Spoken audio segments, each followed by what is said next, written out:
Hello les amis, je suis en live instantané avec vous, comme je vous ai pas vu. Vous me manquez, vous savez. Je m'y habitue avec ce rythme. Du coup, un petit live, j'attends de vous voir arriver. En attendant, voilà, je pensais vous parler de l'espace-temps, des boucles de temps en fait qu'on vit dans notre vie. Je sais pas si ça fonctionne. Ouais, je pense.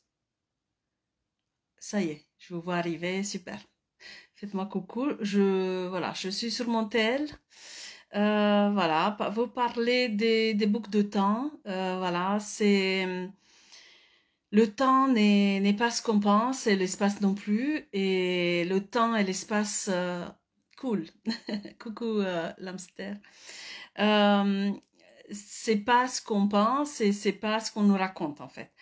Le temps et l'espace vont toujours ensemble. Le temps ouvre un espace, coucou Cindy, ouvre un espace, Valérie, et l'espace ouvre un temps. À chaque fois, en fait, que nous sommes dans un espace, nous vivons un rythme de temps particulier et nous basculons. Voilà, il y a à chaque fois des petits déclics, des petites choses qui se passent pour faire que l'on ouvre en fait des espaces, des bulles dans les bulles, des niveaux. Et c'est intéressant d'avoir à l'esprit cette idée parce que on a des gros espaces liés à des cycles de 7 ans.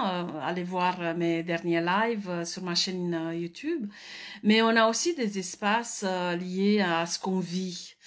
Je suis passionnée en fait par le temps depuis longtemps parce que j'avais l'impression en fait comme tout en fait avec les clés génétiques on a l'impression qu'on a on a des ombres jusqu'aux oreilles mais en fait derrière ces ombres c'est des vrais dons et coucou Sylvie, Irina et en fait j'avais l'impression que j'avais pas la perception du temps comme tout le monde et c'est vrai. Ça a été un calvaire. Je ressentais pas le temps passer en fait. Il suffisait si j'étais dans un cours, je regardais 10 000 fois l'heure, peut-être 10 fois dans la minute. Je sentais pas le temps. Mais en fait, ce qui se jouait, c'était justement une perception du temps sensible. Voilà, je sentais le temps, mais dans les finesses, et c'est pour ça que pour moi, ça se jouait différemment. Du coup, je me suis penchée sur la notion de temps euh, pour comprendre la notion du temps de l'espace, parce que ce sont vraiment deux notions qui sont imbriquées. Et je me suis rendu compte qu'en fait, on vivait pas tous les mêmes temps. Voilà. Ça a été le gros déclic de ma compréhension, ça a été quand j'ai vu mes ados. Mes ados, quand je les pressais, moi j'étais déjà à 300 à l'heure, on manquait du temps, il fallait partir vite parce que sinon on allait rater le rendez-vous, je sais pas quoi. Et du coup, je voyais mes gamins.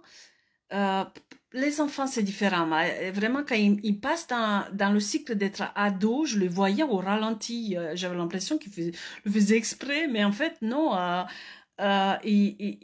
Il marche lentement, il parle doucement et lentement. C'est incroyable quand on remarque en fait la différence. Nous, on est des Speedy, Gonzalez, c'est eux. Et après, je me suis dit, mais eux, dans leur espace-temps, le temps n'a pas la même dimension. Le temps est long. Ils ont toute leur vie devant eux.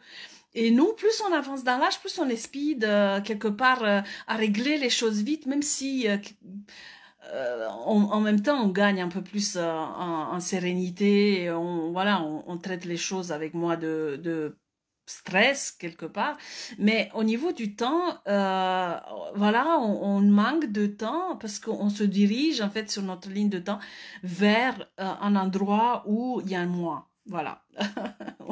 Derrière nous, je sais pas, après ça dépend des cultures, j'imagine, ça dépend de notre perception du temps, parce que ça joue aussi, mais je pense qu'au niveau de l'âge, au niveau de euh, dès qu'on traverse par exemple les 40 ans, on rentre dans un programme particulier lié au temps. Dès qu'on dépasse les 50, 60, j'ai remarqué après 70 aussi, il y a un cap chez les personnes où elles se trouvent, ça y est, elles rentrent sur les dernières mètres, centaines de mètres, elles savent qu'elles ont encore du temps, mais quelque chose se joue parce que je les ai vraiment vues, je l'ai vu sur leur visage le jour, enfin le lendemain de leur anniversaire, hein, et sur plusieurs personnes, hein, j'ai vraiment vu ça. Coucou Myriam. Et je sais pas si vous posez des questions. Oui, je vous vois. Et du coup, en fait, on a des boucles de temps personnelles en fonction de ce qu'on vit. Et ça, c'est très intéressant. Et la perception, parce que c'est vraiment une perception, hein, le temps sur une montre est très cadré, mais au niveau de la perception, euh, on ressent le temps et on accélère le temps parce qu'au niveau quantique, c'est plus du tout pareil, même si on peut croire qu'il est aussi séquencé de la même manière pour tout. Non, on a des dilatations de temps, on a des ralentissements de temps et même le temps, hein, sur une montre peut changer. D'ailleurs, au niveau collectif, c'est ce qui arrive parfois. Et dans ces boucles de temps, on... bah, on change complètement de temps, voilà. Et ces perceptions différentes et ces changements de temps sont reliés à nos émotions. À nos émotions, quand on est stressé, quand on a des peurs, bah, le temps s'accélère parce que voilà, en fait, on manque de temps et euh, d'où le stress parce qu'on se dit, ça nous donne en fait cette sensation d'urgence. Voilà, tout se joue dans la même dynamique et c'est pour ça en fait qu'on fait n'importe quoi. On précipite les choses quand on est dans certaines émotions et qu'on est dans des ombres forcément. Et ça parce que on ouvre, coucou Carole et Sophie, on ouvre des boucles où le temps est différent. C'est acté, hein. Pour moi, c'est une réalité. Essayez de le remarquer sur vous, comment ça se trouve. Regardez, vous voyez quand il y a des influences de la Lune, par exemple la pleine Lune et tout ça, en fait, comme elle est magnétique, parce qu'elle est plus proche de la Terre, elle nous magnétise et elle nous astralise. En fait, cette influence magnétique, c'est une influence astrale, du plan astral. C'est un peu le plan des morts, mais pas que. L'astral, en fait, est tout autour de nous. Et c'est dans l'astral qu'on va, en fait, quand on ouvre ces boucles de temps. Et dans ces boucles, quand la Lune nous astralise, bah, on sent, en fait, pas tout le monde hein, ressent en fait cette influence. Il y a des gens qui sont un peu plus rythmés et voilà, ils font leur vie tranquillement et ils ressentent un peu moins toutes ces influences. Mais plus on est sensible au plan, plus on est sensible aux énergies, plus on est sensible aux émotions aussi, évidemment, ben, on va être influencé en fait par ces dynamiques. Et voilà, il y a l'astral en fait qui s'ouvre, on ouvre des boucles d'astral. Vous voyez par exemple les morts, voilà, je parle de ça, mais coucou Daniela. Les morts, quand ils passent dans l'astral, d'ailleurs, petite parenthèse, pour ceux qui ne l'ont pas encore fait, vous déroulez le fil d'actualité du groupe, ou non, non, je l'ai mis à la une hier, il me semble. Je vous ai offert mon e-book de 30 pages où j'explique l'astral et l'au-delà et tout, si ça vous intéresse. Et voilà, les morts, quand ils passent dans l'astral, bah, ils ont l'impression d'être dans une infinité, voilà, éternité, pardon. Le temps est beaucoup plus long et lent que sur Terre. Et, et c'est pour ça que quand plus on s'astralise, ça veut dire qu'on rentre dans cette dimension astrale avec notre corps astral, parce que c'est grâce à ce corps astral en fait qu'on se connecte à l'astral. Et le corps astral, pour rappel, c'est tout ce nos émotions et désirs et particularités liées au désir de l'âme. Et plus on s'astralise, plus on manque de temps. Plus on se perd en fait, on se perd dans les repères de temps et après en fonction des clés qu'on a dans le profil, ben, ça peut se jouer soit de voir qu'on manque du temps, soit de plus savoir en fait quel temps nous avons et d'être perdu en fait. Parce que quand on est perdu et qu'on n'a pas de clarté, coucou Valérie, ben en fait on n'a plus du tout le même fonctionnement. C'est pour ça qu'on est cadré en fait. Quand on rentre dans cette matrice, on est habitué très vite, peu importe la culture, hein. Chacun a son système de temps, mais peu importe, on est quand même cadré en fonction des temps, du temps. Très vite, on apprend un petit bébé que voilà, il y a les heures du repas, qui a ci, qui a les heures de la sieste. Ensuite, à l'école, il y a les temps, les activités, il y a l'arrivée de la maman pour le récupérer de l'école. Et on est habitué en fait au temps tout le temps. Et, et on joue avec ce temps et on joue, enfin quand on dit on, je parle des gens qui jouent avec nous pour qu'on soit dans le rythme, ils jouent sur nos temps, ils jouent sur notre astral et notre émotionnel pour qu'on ressente cette perception de temps, qu'on n'a pas de temps, qu'il faut rendre les choses vite, que c'est dans ce temps qu'il faut réussir sa vie, que c'est dans ce temps qu'il faut réussir sa famille. Vous voyez, on joue énormément avec ça en fait. Quand on regarde un petit peu ce qui se passe autour de nous, c'est un point important. Même si après c'est des détails voilà, qui vont dans d'autres domaines, mais quand on retire en fait tous ces fils, ça revient, tout se revient dans cette perception de temps et comment en fait, sur quel bouton ils vont appuyer pour que notre perception de temps et donc émotionnelle par rapport à ce qu'on nous demande change. Et qu'est-ce que je voulais vous dire? Est-ce que vous avez des questions? Comment ça vous parle tout ça, mes amis? Dites-moi, comment vous ressentez-vous le temps? Il y a des temps différents d'une saison à l'autre, il y a des temps différents d'une année à l'autre. Les temps quand nous approchons des cycles de notre vie où on a vécu certaines choses, ils changent. Un enfant qui a grandi trop vite, il s'est calibré à un temps d'adulte, il s'est calibré. Moi, je me souviens que avec ma soeur jumelle, elle était à l'ouest, un peu plus à l'ouest que moi, qui était déjà très à l'ouest. Mais moi, j'étais un tout petit peu, voilà, il fallait la prendre en charge elle, et on était seuls parce que mes parents nous laissaient gérer seuls, voilà, ils avaient un travail, il fallait aller à l'école seul, manger seul parce qu'il n'y avait pas de cantine en Roumanie. Bon, je vous raconte pas ma vie, mais, mais je me souviens que voilà, ma perception de temps a changé à ce moment-là et moi, je me suis mise dans un rythme plus alerte qu'elle. Donc, plus grande, voilà, il fallait que je grandisse plus vite, que je la prenne en charge et j'avais 7 ans. Du coup, je la boostais et je me souviens, parce que c'est en fait avec des souvenirs comme ça que j'ai repéré en fait cette perception de temps.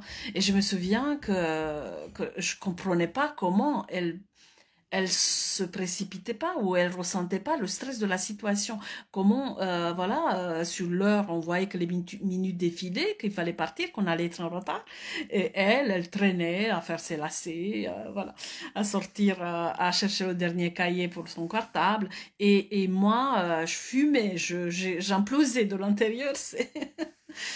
Et, et, et voilà, en fait, ça, je rentrais, je glissais par manque de temps et par pression sociale, parce qu'il fallait réussir à l'école, il fallait pas se faire gronder par la maîtresse, par le prof, par un bidule, et par les parents après, évidemment, je glissais dans cet espace d'ombre, d'astral, où il fallait retrouver en moi des ressources de grain.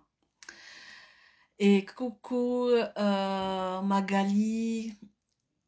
Et du coup, ma solution, en fait, voilà, c'est d'être conscient, en fait, de ces glissements. Parce que, voilà, on est dans des boucles, des lignes diverses et variées d'espace-temps et de voir, en fait, à quoi se ressemble chaque espace et chaque temps. Chaque temps, quel espace amène et chaque espace, quel temps amène, vous voyez. Et des espaces différents sont liés et pour le coup, la clé génétique, encore une fois, ça couvre cette connaissance de nous-mêmes parce que franchement, vous regardez votre profil, vous avez des indications, des temps, des indications, vous regardez, en fait, moi, j'ai ce ressenti, en fait, des énergies des clés, et je vois qu'il n'y a pas des dynamiques pareilles, en fait, d'une clé à l'autre. Il y a des clés qui sont speed, il y a des clés qui sont piquantes et elles envoient leur énergie directe. Il y a des clés qui ont du temps parce qu'elles prennent leur temps pour venir autour de nous, pour installer certaines choses, certaines dynamiques à l'intérieur de nous. Il y a des clés qui sont lourdes, du coup, le temps que ça descend à l'intérieur de nous, bah, il y a des temps différents. Il y a, voilà.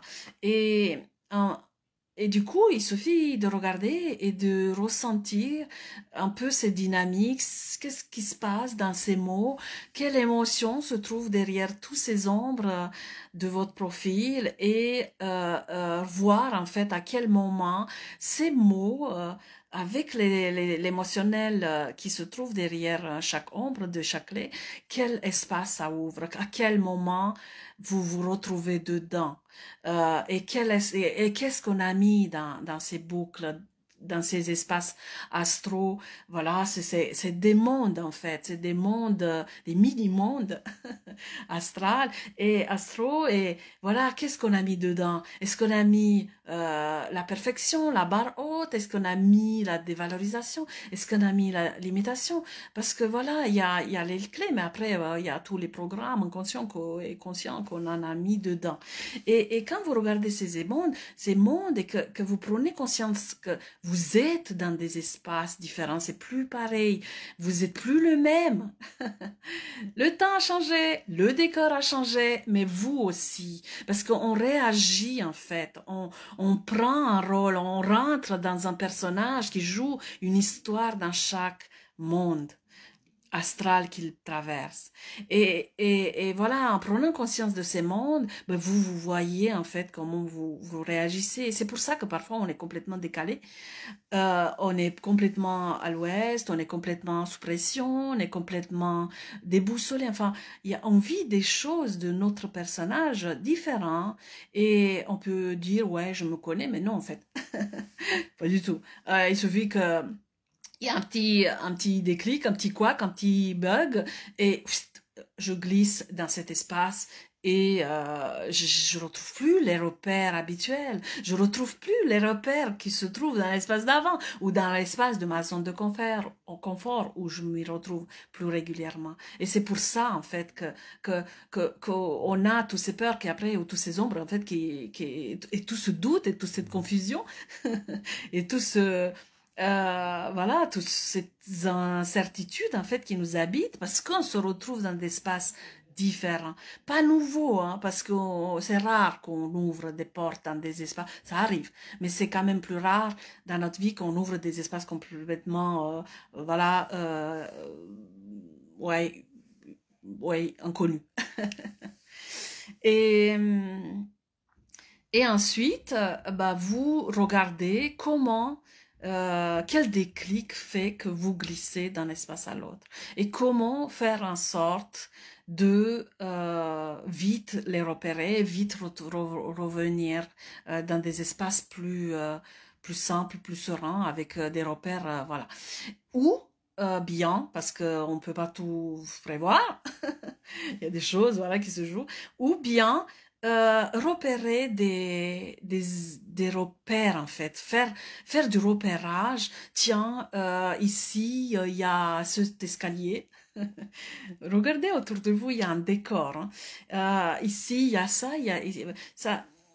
j'ai eu cette idée de ce live. Et bon, je l'avais pas prévu pour aujourd'hui, mais c'est prévu pour vous aujourd'hui. Hier, je suis sortie avec ma fille à Grenoble et on avait un rendez-vous commun et je me retrouve, je sais plus, bon, je suis pas allée souvent dans cette gare, du coup, avec ma clé 2 de désorientation, ma dyslexie, je fais pas toujours attention et je mélange un peu les souvenirs et j'avais l'impression que c'était une gare plus grande de mémoire et je me retrouve dans des espaces plus petits et je me suis complètement désorientée et je suis sortie de l'autre côté. Bref, en 2 minutes, on a retrouvé le chemin, il fallait prendre des trams et compagnie. Et ma fille, à chaque fois, elle me parle de ce côté un peu de désorientation parce qu'elle le sait depuis toujours chez moi et elle me dit avec son type projecteur très affirmé, Coucou Ingrid. Euh, et Karine, et Françoise, et Magali, vous êtes nombreux, hein. Elle me dit, mais pourquoi maman, tu te prends pas des repères? Pourquoi tu prends pas de photos? Et là, elle a eu raison en fait, parce qu'en fait, je vois que ça reconnaît pas, je me repère nulle part en fait, je me perds parce qu'il n'y a pas de repère. Et à partir du moment où on a suffisamment de, enfin, pas grand-chose, on n'a pas besoin de beaucoup de repères en fait. On a besoin de deux, trois repères forts qui sont spécifiques à l'endroit pour se repérer. Et sur le chemin du retour, en fait, en sortant de la gare, j'ai vu qu'il y avait un McDo déjà à l'odeur, un McDo juste à côté, et du coup, ça crée un gros repère. En plus, je l'ai fait parce qu'elle venait me le donner comme idée. Et quand on a fait voilà, le chemin de retour, parce on a descendu avant et on a dû marcher à pied, du coup, c'était pas le même chemin, on va dire. Bah là, tiens, j'ai repéré McDo et j'ai repéré la gare. Et, et du coup, coucou Malika. Et du coup, voilà, c'est vraiment mes conseils et c'est comme ça d'ailleurs que je travaille dans mes activations des clés, dans mes accompagnements de contemplation des clés et même dans les lectures d'ailleurs. Dans les lectures, je vois comment les personnes en fait ouvrent ces espaces et je vois comment elles se comportent d'un espace à l'autre et je les oriente en fait parce que ça voilà derrière cette désorientation comme je vous disais derrière une ombre il y a toujours un don que j'ai 4 fois dans mon profil il y a cette orientation c'est j'ai vraiment le réflexe et le sens de ressentir la voix à voix voilà énergétique que les énergies tendent pour la personne, je connais pas la voie absolue hein, ou idéale, mais les énergies tendent vers une voie qui leur est propre, qui leur est bénéfique. Et, j'apprends en fait, je vous apprends à faire ces repérages, à ressentir ces espaces. Et finalement, c'est pas si compliqué, hein, parce que si vous vous rapportez à cette notion du temps, je pense que ça peut être vraiment un indicateur puissant. Parce que comme c'est un indicateur commun de tout ce qui se joue, état, espace-temps, et de la perception du temps, de est-ce que je me sens sereine, est-ce que je me sens sous pression, est-ce que je manque de temps, est-ce que je pense avoir beaucoup de temps, est-ce que je sais plus du tout où j'en suis, ben c'est des indicateurs puissants. Voilà les amis pour ce petit live. Je sais pas combien de temps ça durait, mais voilà, c'était juste pour vous faire un petit coucou et on se voit très vite avec des lives et des publications. Voilà. Allez, bon week-end, ciao, je vous embrasse.